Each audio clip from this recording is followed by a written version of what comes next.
ہماری ذمہ داری ہے۔ عمر کو یہ احساس بہت دیر سے ہوا، بہت ہی دیر سے، کہ اس کی بے صبری نے اس کے گھر میں خوشیوں کے بجائے صرف اور صرف دکھ اور پریشانیوں کو جنم دیا ہے۔ سیکشن 13 حقیقت کا ادراک۔ لیکن بات صرف یہاں ختم نہیں ہوتی۔ گھر کی ٹوٹی ہوئی حالت کا احساس صرف عمر کو ہی نہیں ہو رہا تھا بلکہ کسی اور کی آنکھیں بھی کھل رہی تھیں۔ علیزہ نے عمر سے جو کہا وہ الفاظ واقعی سنہری حروف سے لکھے جانے کے لائق ہیں۔ اس نے کہا، محبت کسی کا حق چھیننے کا نام نہیں۔ تمہیں پا کر بھی خوش نہیں ہوں کہ تمہارا ضمیر تمہیں جینے نہیں دے رہا۔ علیزہ نے بہت گہرائی سے محسوس کر لیا تھا اس گھر کی برکت مکمل طور پر ختم ہو چکی ہے۔ عمر اندر سے کھوکھلا اور بے سکون ہے۔ اسے اندازہ ہو گیا تھا کہ یہ زبردستی کا رشتہ کسی کو بھی سچی خوشی نہیں دے سکتا، اور یقین مانے یہ الفاظ عمر کے دل پر کسی خنجر کی طرح لگے۔ اپنے والدین سے صلح کرنے کے بعد اور ہمیشہ کے لیے علیحدگی اختیار کرتے وقت علیزہ نے نبیہہ سے اپنے آخری الفاظ میں اعتراف کیا، ہماری محبت سچی تھی، میں بس ایک جذباتی غلطی بن گئی۔ یہ الفاظ چیخ چیخ کر بتاتے ہیں کہ محض عارضی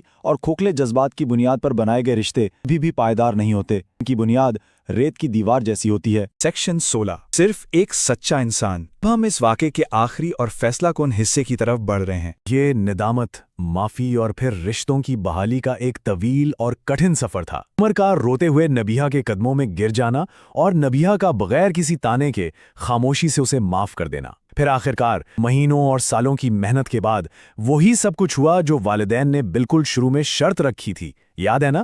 عمر نے محنت کر کے شہر میں اپنا کاروبار قائم کیا، نبیہہ نے اپنی ادھوری تعلیم مکمل کی، اور آہستہ، بہت آہستہ اس گھر میں سکون اور خوشیاں واپس آنے لگیں۔ وقت تو لگا، بہت سا وقت اور آنسو لگے، مگر بالآخر وہ وہیں پہنچے جہاں انہیں پہلے دن صرف تھوڑے سے صبر کے ساتھ پہنچنا چاہیے تھا۔ سب کے بعد، اس طوفان سے گزرنے کے بعد عمر کا نظریہ مکمل طور پر بدل چکا تھا۔